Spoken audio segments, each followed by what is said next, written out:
Yo, what's up, everybody? Tuesday, May 7th. Market was kind of flat today. Yesterday was a net drain, another net drain of 14.2 billion. Still need to recover now 298 billion from that April tax drain. It was a biggie. So at the worst point, it was like a 368 billion, and we've narrowed it down to 298 billion, but it's still a big drain that needs to be recovered. So next week we'll get the quarterly interest payment. That should be like a 70 billion net flow. That'll take us down in the low 200 billions. That has to be recovered.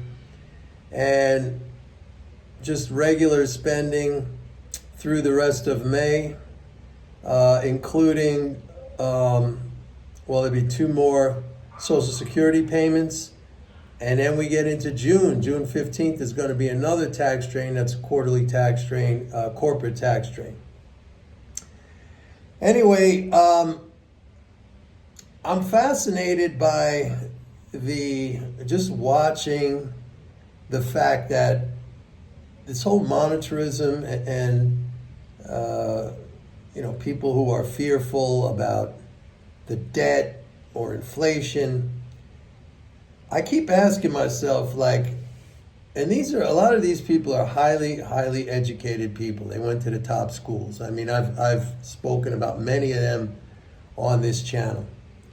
What's fascinating to me is that it doesn't seem like any one of them ever took an accounting class.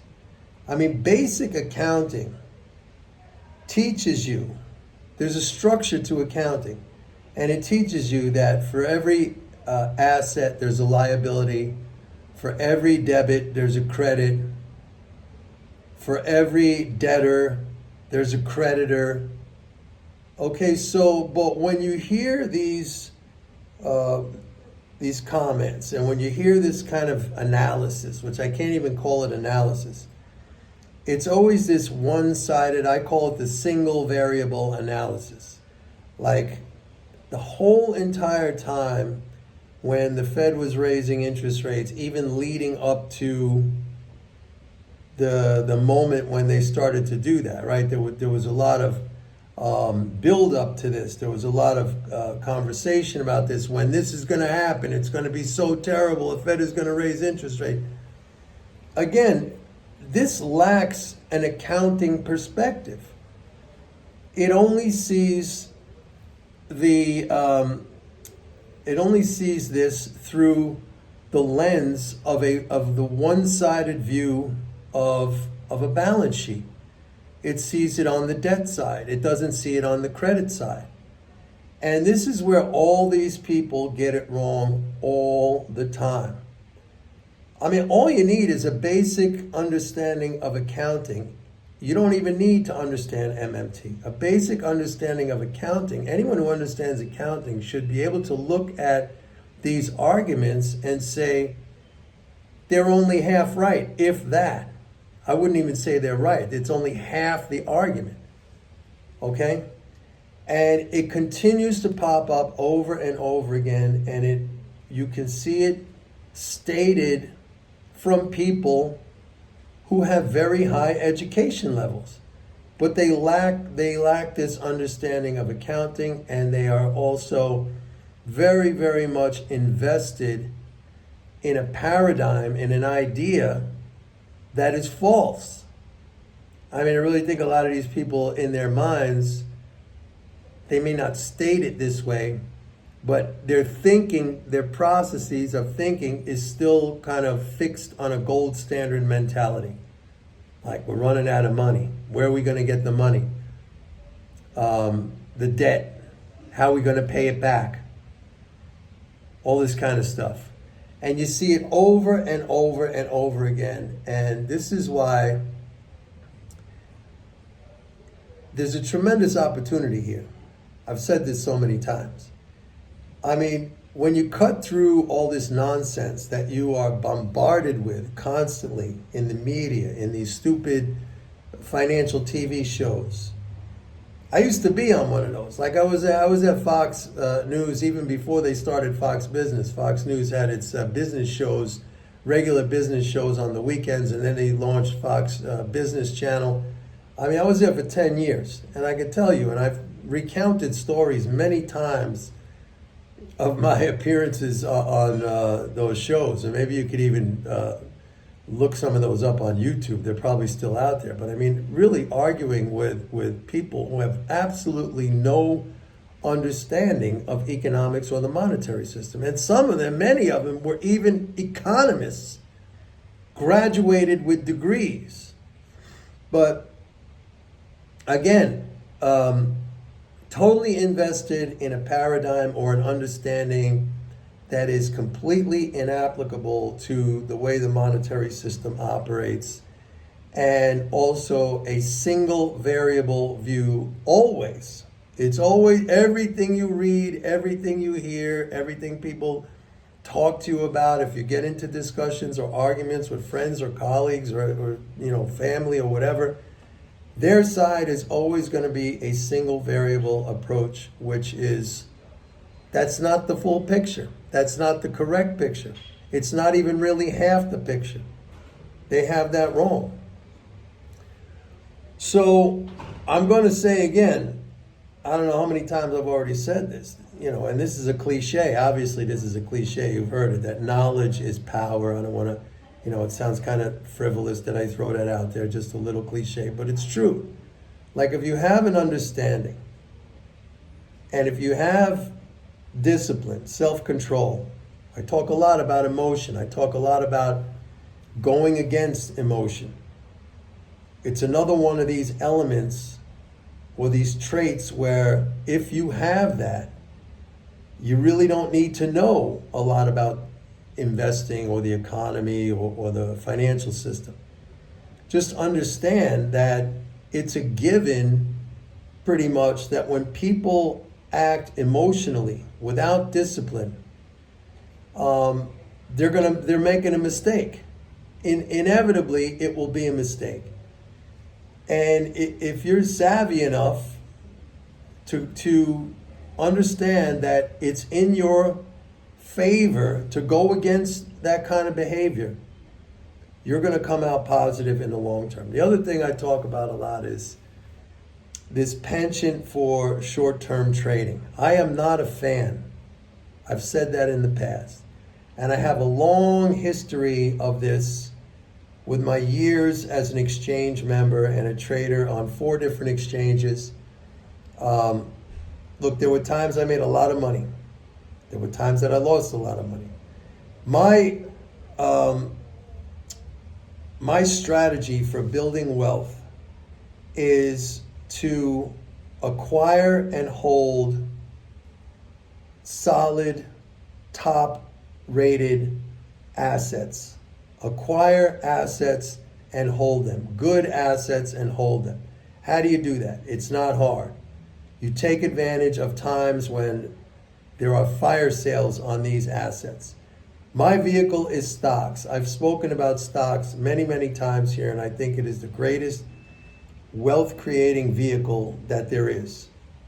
And if you're patient and if you're disciplined and you wait for times when there's panic and people sell and the market gets discounted and you get these high-quality assets that you could pick up for a song, and you do that over time. Remember, I've said that it's not timing that makes you rich, it's time. Time, the compounding of earnings and interest and dividends over time, that goes parabolic. You just want to accumulate good assets. And that is done over a period of time, and you want to be able to hold those things. Now, you might say, well, Mike, why are you raising cash right now? There are going to be times when, certain assets that you have maybe become fully valued, and you see an opportunity down the road where there's going to be better value. It's okay to do that. But you're not completely liquidating all of your assets. It's like a rotation, and that's healthy and that's good. There's times that you want to do that. I think now is one of these times because we're seeing an economic slowdown. All right. I believe that slowdown is due to the fact that net government transfers are falling compared to last year. Like I said yesterday, they're down like 190 billion compared to last year. I wasn't that concerned about the decline in net government transfers when we were like 50 billion, even 60 billion, but now it's almost 200 billion. I think that is a meaningful number, and it could get larger.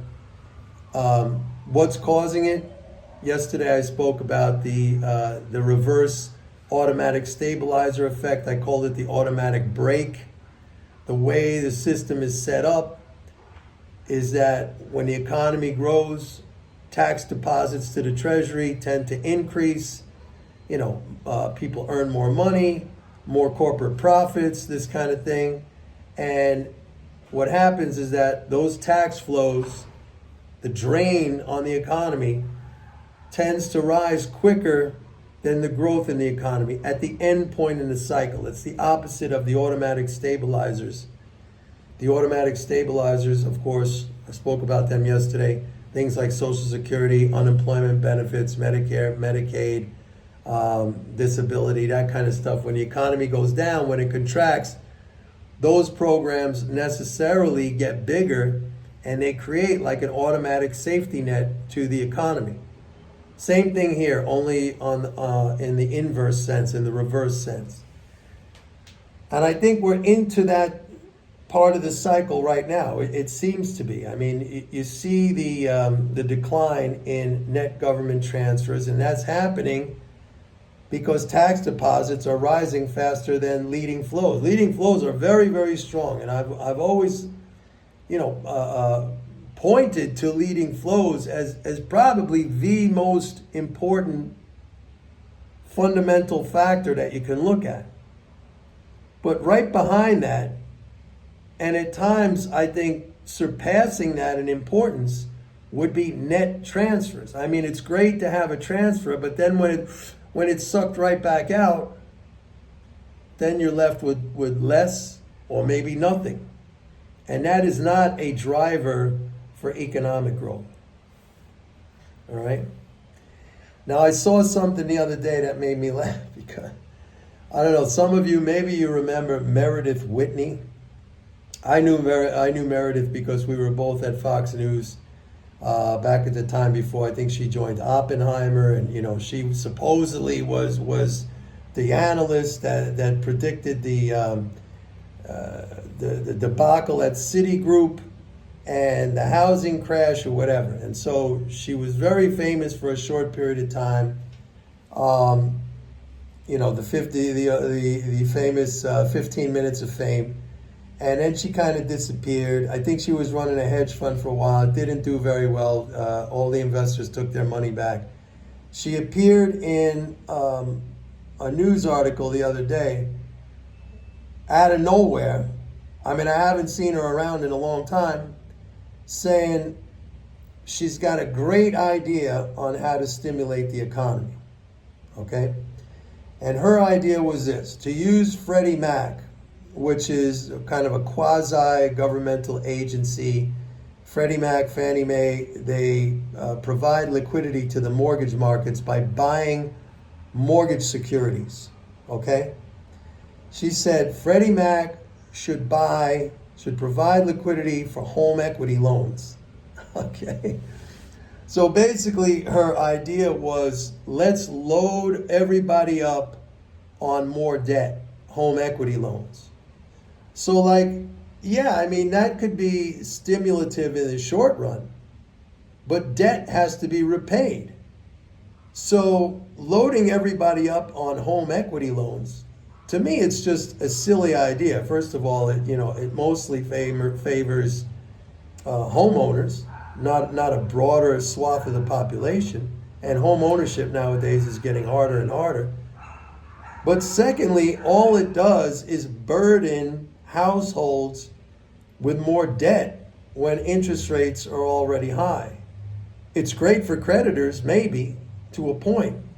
But I said a much better way to provide a stimulus would simply be to cut taxes. Because we see what's happening right now with the decline in net government transfers. It has to do with the fact that tax deposits are rising faster than the leading flows. So, I mean, the simplest, and then she said, like, well, that won't add to the debt.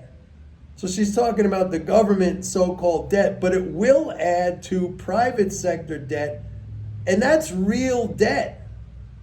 Okay, to be concerned over the government's balance, and if it's a negative balance, which it is, or the so-called debt, which is just a transfer to the non-government, a transfer of the government's money, its currency, to the non-government, of which the government can create without limit and pay back without limit, to just say, let's be worried about that, but let's not be worried about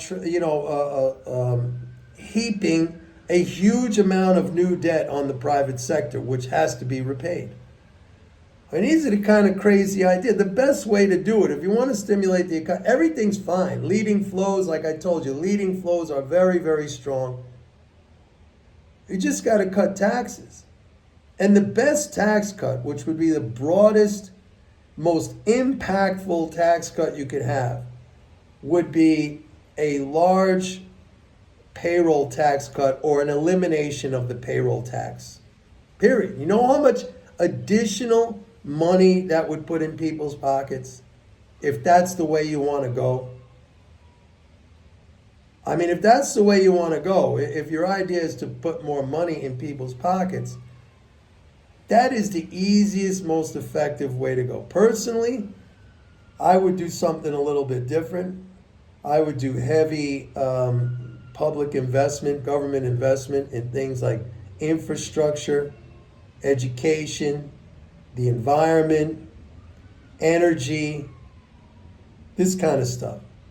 Stuff that is long-lasting, that creates the physical capital and the brain capital to create a more productive economy. That's the way I would do it. Maybe you want to, also include some of those transfers into people's pockets, not just people holding, government securities, that's basically favors wealthy or institutions. Is my doggy friends. But investment, Elon Musk said something very interesting the other day. I was watching an interview with him. He said, in 1969, what's that, 65 years ago, we sent men to the moon. Then we had the space shuttle, in the 90s. That was just an Earth orbit. We don't even do that anymore. Okay, we rely on Russian ships to send Russian rockets to send people to the space station. We don't even do that anymore. So he said you can't assume that technological innovation is going to increase all the time. 65 years ago, they put men on the moon. We haven't done that. Nobody has done that. And the space shuttle basically just orbiting around the Earth. And we don't even do that anymore. So you can't assume that technological innovation is just going to constantly go up. There has to be a dedicated investment in that. That's what I would do. Infrastructure, technology, education, environment, energy, the kind of things that create the real capital that we need to create broad prosperity. Not fucking home equity loans, Meredith Whitney. Go back and crawl back under your rock from where you were before. We don't need your... Come on. Anyway, that's it for today, folks. See you tomorrow. Bye.